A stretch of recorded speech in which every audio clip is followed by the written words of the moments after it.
हे बघा तिळाच्या वड्या. अहो, दात नसणारे सुद्धा खाऊ शकतील. इतक्या मऊ खुसखुशीत तयार होतात. पाक बनवण्याचं टेन्शन नाही, तो चुकण्याचं टेन्शन नाही. तर या आहेत बिना पाकाच्या तिळगुळ वड्या. अजिबात चिकट होत नाही, चिवट होत नाही. हळदी कुंकवाची तयारी करायची आहे तर पटापट झटपट पसारा न करता फक्त 20 मिनिटांमध्ये ही खुसखुशीत वडी तयार होते आणि 2 ते 3 महिने आरामात टिकतात. अजिबात कडक होत नाही. खूप सोपी रेसिपी आहे. पटकन सुरुवात करूयात. नमस्कार, मी दीक्षाच रेसिपी मराठीमध्ये मी तुम्हा सर्वांचं खूप खूप खूप खूप मनापासून स्वागत करते. तर तिळगुळ घ्या आणि गोड बोला. सगळ्यात महत्त्वाचं म्हणजे माझ्याकडून तुम्हा सर्वांना मकर संक्रांतीच्या खूप खूप खूप साऱ्या शुभेच्छा. तर आज मकर संक्रांती विशेष आज आपण बघतोय मऊ आणि खुसखुशीत अशी तिळाची वडी.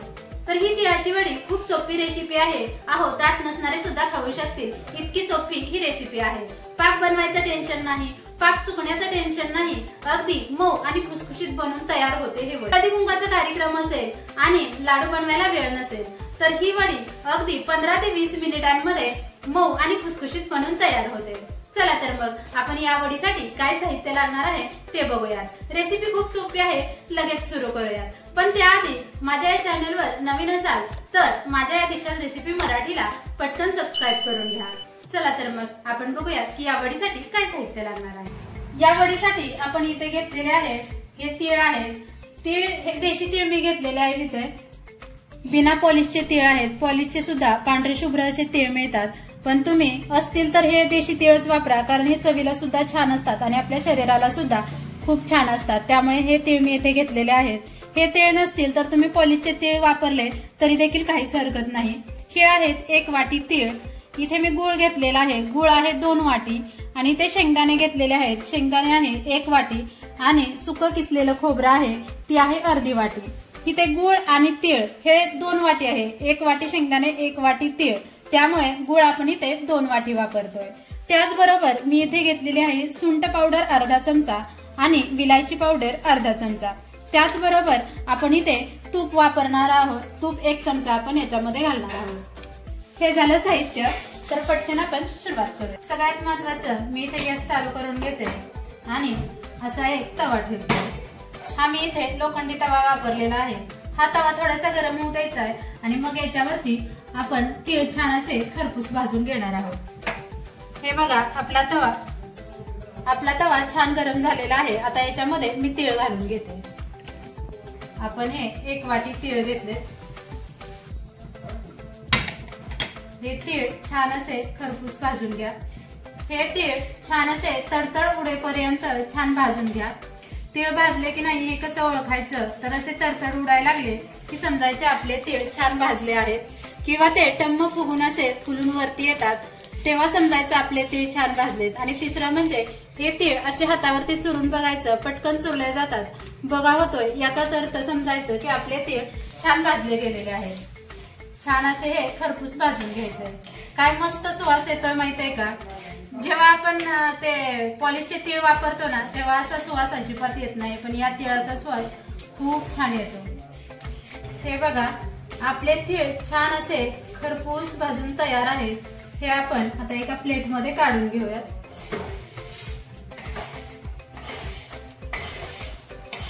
हे सगळे तीळ मी या प्लेटमध्ये काढून घेते आणि याच्यामध्ये घालणार आहे शेंगदाणा. शेंगदाणे सुद्धा आपण छान असे खरपूस भाजून घ्यायचे. या शेंगदाण्यांना अजिबात कच्चापणा राहिला नाही पाहिजे, नाहीतर मग त्याचा वास येतो आणि आपल्या वडीला चव छान लागत नाही आणि ते टिकत सुद्धा नाही जास्त दिवस. ही वडी टिकायला 2 ते 3 महिने आरामात टिकून राहते. तुम्ही जर हे साहित्य छान असं खरपूस आतपर्यंत भाजून घेतलं तर. त्यामुळे शेंगदाणे छान असे आतपर्यंत खरपूस भाजून घ्या आणि गॅस मंद किंवा मिडियमच असावा. मंद किंवा मिडियम गॅसवर हे शेंगदाणे आणि सगळे जिन्नस छान असे भाजून घ्या. शेंगदाण्याचे साल तडकेपर्यंत आपल्याला हे शेंगदाणे भाजून घ्यायचे. आपले शेंगदाणे खरपूस भाजले गेले, तुम्ही बघू शकता. आता हे सुद्धा आपण या प्लेटमध्ये काढून घेऊयात आणि मग आपण जे खोबरं घेतले ते भाजून घेणार आहोत. सगळे शेंगदाणे मी या प्लेटमध्ये काढून घेते.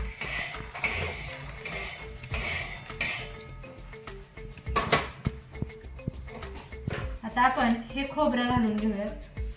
खोबरं सुद्धा मंद गॅसवरच छान असं कुरकुरीत होईपर्यंत भाजून घ्या. किसलेलं खोबरं आहे त्यामुळे गॅस मंदच असावा, मीडियम किंवा फुल करू नका, नाहीतर आपलं खोबरं करपू शकतं. आपलं खोबरं सुद्धा छान कुरकुरीत होईपर्यंत मी भाजून घेतलेलं आहे. तुम्ही बघू शकता याचा थोडासा कलर चेंज झालेला आहे. आता मी हे या प्लेटमध्ये काढून घेते. गॅस बंद करते आणि हे खोबरं सुद्धा मी याच्यामध्ये काढून घेते.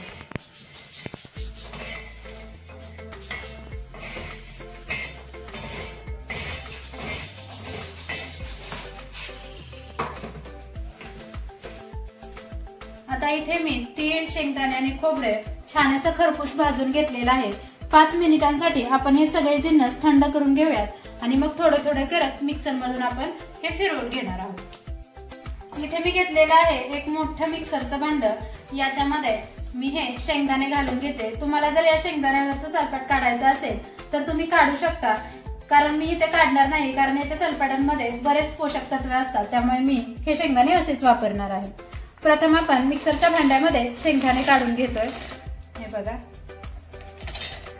प्रथम शेंगदाणेच थोडे बारीक करून घ्यायचे. जास्त बारीक नाही करायचं आपल्याला, फक्त थोडीशी भरड करून घ्यायची याची. त्यासाठी आपण प्रथम शेंगदाणे बारीक करतोय आणि मग त्याच्यामध्ये आपण तीळ आणि खोबरं घालून फिरवून घेणार आहे. हे बघा, प्रथम मी हे मिक्सर मधून बारीक करून घेते.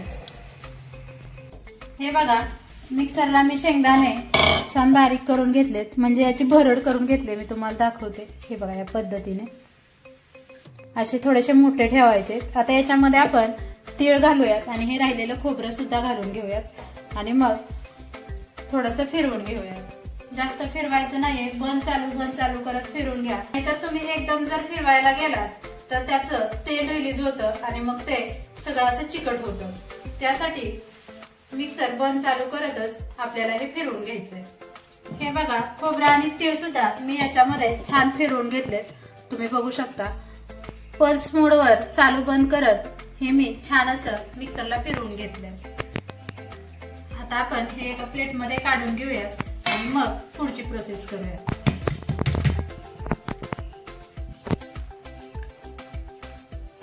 हे बघा, हे मिश्रण मी या ताटामध्ये काढून घेतलंय. आता हे आपण बाजूला ठेवून देऊयात आणि पुढची प्रोसेस करूया. त्यासाठी मी इथे एक प्लेट घेतले आणि त्यामध्ये थोडंसं तूप घालून घेतलेलं आहे. हे छान असं या प्लेटला ग्रीस करून घेऊयात, म्हणजे आपली जी वडी तयार आपण करणार आहोत ती या प्लेटला किंवा ताटाला अजिबात चिकटणार नाही. त्यासाठी आपण याला तुपाने किंवा तेलाने ग्रीस करून घेणार आहोत. सगळ्या बाजूने छान असे ही प्लेट ग्रीस करून घ्या. हे बघा, छान असं मी या प्लेटला तूप लावून घेतलेलं आहे. हे सुद्धा आता आपण बाजूला ठेवूयात आणि पुढची प्रोसेस करूयात. इथे मी गॅसवर एक कढई ठेवली आहे. मी गॅस करते चालू आणि याच्यामध्ये आपण 1 चमचाभर तूप घालून घेणार आहोत. तुपामुळे काय होतं माहितीये का, आपल्या वडीला एक छान अशी चकाकी येते, शाईन येते आणि चवीला सुद्धा छान लागते. 1 चमचा तूप घातलेला आहे याच्यामध्ये. आपण आता 2 वाटी जो गूळ घेतलाय ते वापरणार आहोत. हा साधा ऑर्गेनिक गूळ आहे. चिक्की गूळ अजिबात वापरायचा नाही या वडीसाठी. साधाच गूळ घ्या. याचा पाक आपल्याला करायचा नाहीये, फक्त हा गूळ छान असा मेल्ट करून घेणार आहोत आपण. गॅस मंद आचेवर ठेवा आणि हा गूळ हलवत याला शिजवून घ्या. इथे मी घालते 2 चमचे इतपत पाणी. 2च चमचे पाणी घाला, कारण आपल्याला पाक बनवायचा नाहीये, फक्त गूळ पटकन मेल्ट व्हावा, त्यामुळे आपण हे 2 चमचे पाणी घातलं. याच्यामध्ये पटकन विरघळण्यासाठी मदत होते, त्यामुळे 2 चमचे पाणी वापरा, जास्त वापरू नका.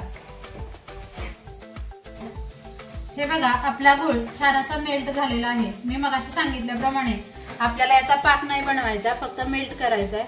हा गूळ छान मेल्ट झालेला आहे, सगळा पूर्णपणे विरघळलेला आहे. आता याच्यामध्ये आपण घालूयात जायफळ पूड आणि सुंठ पावडर. अर्धा चमचा दोन्ही घेतलेला आहे. आणि त्याचबरोबर मी मगाशी विसरले सांगायला, इथे मी थोडंसं जायफळ किसून घालते. गुळ आहे त्यामुळे जायफळ तर पाहिजेच. गुळ आणि जायफळाचं कॉम्बिनेशन खूप भारी लागतं, त्यामुळे जायफळ असेल तर नक्की वापरा. आता याच्यामध्ये मी हे मिश्रण घालून घेते सगळं. आता इथून पुढची प्रोसिजर पटापट करायची. आता मी गॅस बंद करते. गॅस अजिबात चालू ठेवायचा नाहीये. आणि हे सगळं मिश्रण मी एकत्र मिक्स करून घेते. हे बघा, आपलं मिश्रण छान असं तयार झालेलं आहे. तुम्ही बघू शकता याचा छान गोळा तयार होतोय. हे बघा, आता आपण हे मगाशी आपण ग्रीस केलेल्या प्लेटमध्ये काढून घेणार आहोत. हे बघा, आपण याच्यामध्ये हे मिश्रण काढून घेतोय. छान असा गोळा तयार झालाय. आता हे मिश्रण आपण या प्लेटवरती असं स्प्रेड करून घेणार आहोत. एका वाटीने छान असं किंवा चमच्याने तुम्ही हे छान दाबत स्प्रेड करून घ्या. मी असा एक फुलपात्र घेतलंय, त्याने हे सगळं मिश्रण सगळ्या बाजूने छान एकसारखं स्प्रेड करून घेते. खूप सोपी रेसिपी आहे ही, तुम्ही एकदा नक्की ट्राय करून बघा. अजिबात फेल जाणार नाहीये. अगदी लहान मुलीने जरी केली ना तरी सुद्धा अगदी परफेक्ट बनून तयार होईल, इतकी सोपी ही रेसिपी आहे.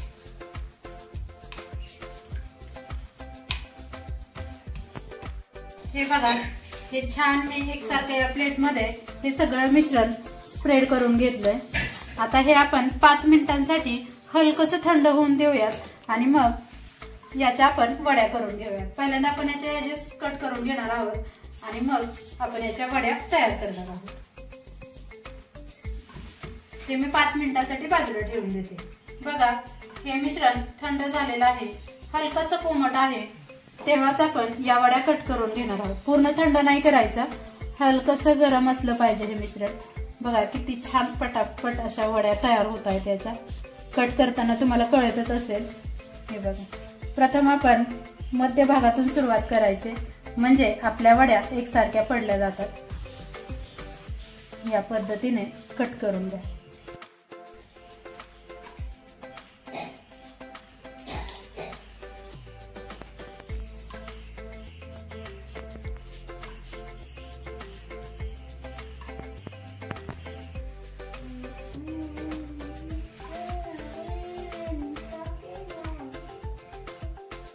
हे बघा, पूर्ण वड्या मी इथे कट करून घेतलेल्या आहेत. लगेचच तुम्हाला यातली एक वडी काढून दाखवते. याच्या कडा व्यवस्थित सैल करून घ्या आणि मगच वडी बाहेर काढा. पटकन बाहेर येते, तुम्ही बघालच. हे बघा,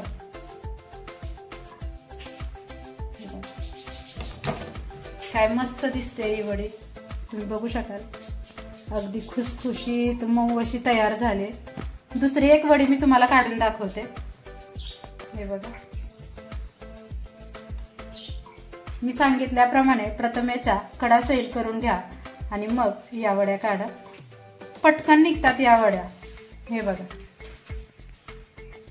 याच्या एजेस सुद्धा बघा किती क्लिअर आलेले आहेत.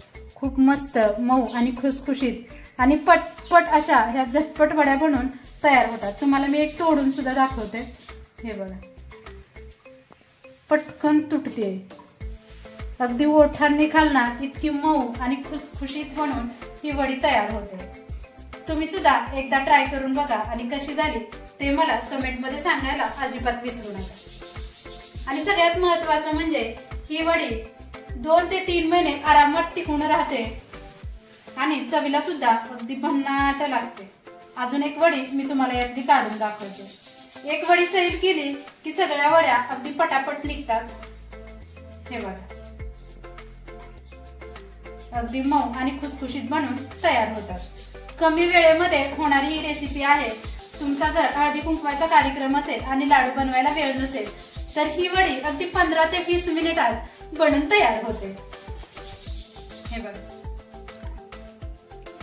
हे बघा, मी तुम्हाला जवळून दाखवते. याच्या एजेस बघा किती क्लिअर दिसत आहेत, म्हणजेच आपली वडी किती मस्त आणि खुसखुशीत झालेली आहे. मी तुम्हाला एक खाऊन सुद्धा दाखवते. हे बघा,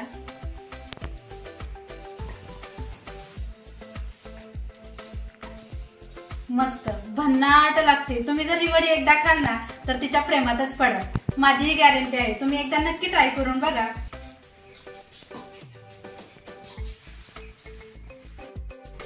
हे बघा, मी या बॉक्स मध्ये या वड्या भरून ठेवते. तुम्ही बघालच, बघा या बॉक्स मध्ये जर वड्या भरून ठेवल्या ना अगदी बाजारातून आणल्यासारख्याच वाटतात. तुम्ही बघालच, हे बघा घरी केल्यात अशा वाटतच नाहीयेत या वड्या. मस्त बाजारातून विकत आणल्यासारख्या या वड्या तयार झाल्या. हे बघा दिसतंय ना बाजारातून आणल्यासारख्या. इतक्या छान मऊ आणि खुसखुशीत बनून या वड्या तयार होतात आणि अगदी पटात.